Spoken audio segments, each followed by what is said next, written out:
బూడిద గుమ్మడికాయ ఫ్రై చేస్తున్నానండి. వాటికి కావాల్సిన పదార్థాలు: బూడిద గుమ్మడికాయ సగం పెంచండి. మనం దీన్ని శుభ్రంగా కడిగి చిన్న ముక్కలుగా కట్ చేసుకోవాలి. గింజలు తీసేసుకొని అల్లం వెల్లుల్లి పేస్టు, ధనియాల పొడి, నూనె, ఉప్పు, కారం, పసుపు, జీలకర్ర, ఉల్లిపాయ, టమాటా, కరివేపాకు, ఎండుమిర్చి, పచ్చిమిర్చి, పచ్చి కొబ్బరి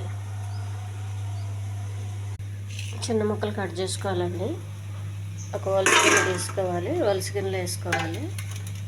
ఒక గిన్నెలో వాటర్ వేయాలి. ఆవిరిలో కొంచెం ఎక్కువసేపు ఉడికించండి. ఎందుకంటే ఇదంతా కొంచెం గట్టిగా ఉంటుంది. ఉడికేది ఒక టైం తీసుకుంటుంది కాబట్టి మూత పెట్టేయాలి.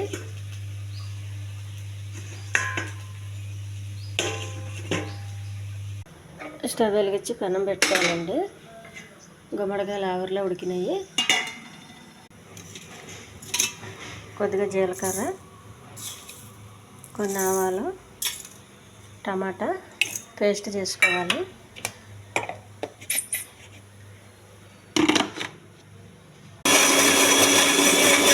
కొన్ని పల్లీలండి,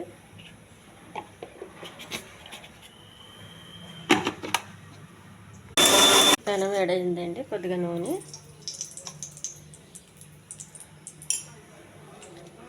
ఉల్లిపాయలు, కరివేపాకు, పచ్చిమిర్చి, ఎండుమిర్చి వేసి బాగా కలపాలి. కొంచెం అల్లం వెల్లుల్లి పేస్టు, కొద్దిగా గరం మసాలా, ఉప్పు, కారం, ఉప్పు, పసుపు, ఈ టమాటా పేస్ట్లు వేసేయాలండి.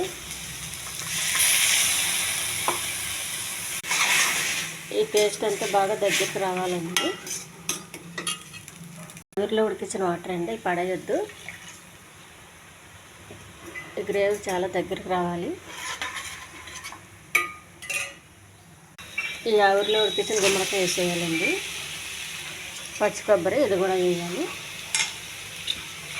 మసాలా పట్టేంతవరకు బాగా కలపాలి.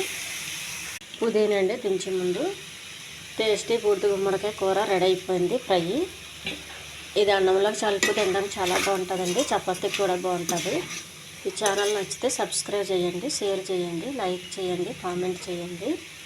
చాలా టేస్టీ అండి, చాలా హెల్తీకి చాలా మంచిది. బూడిద